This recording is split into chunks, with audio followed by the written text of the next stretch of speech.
घेण्यात आले आहेत। ती अतिशय गंभीर बाब आहे।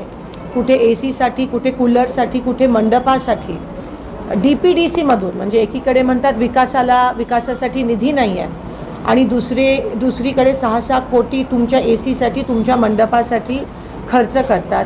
1% महिला बाल कल्याणची जी तरतूद असते, आमच्या महिलांना प्रत्येक ग्रामपंचायत ऑफिसची गरज आहे, उमेदच्या ऑफिसची गरज आहे।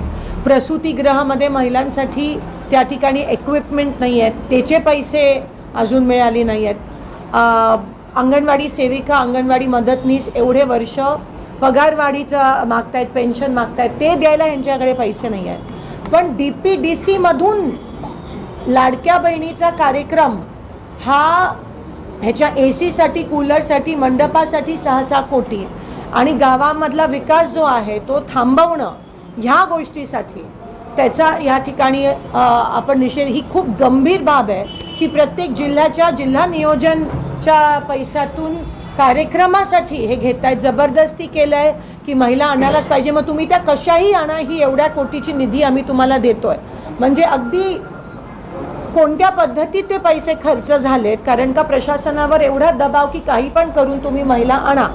हे काल आपले 50 खोके गँगचे शिलेदार या ठिकाणी बोलून गेले। त्यांनी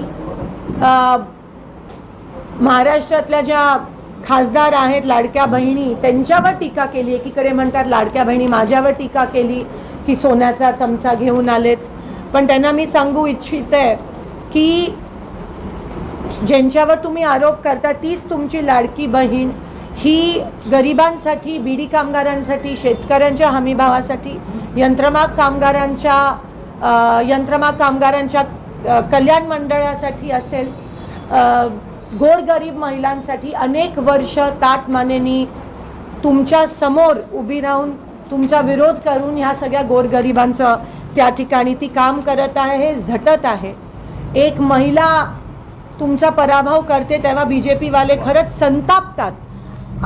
तिथे लाडक्या बहिणीचा काही मान सन्मान आदर ठेवत नाही असं आपल्याला कालच्या त्यांच्या भाषणातून दिसून आलं। नेहमीच रेटून खोटं बोलणारे जे आहेत विरोधी पक्ष, आमचा जो विरोधी जे सत्ताधारी आहेत महायुतीतले नेते, ते काल त्यांचे आभार मानते की ते काल खरं बोलून गेले।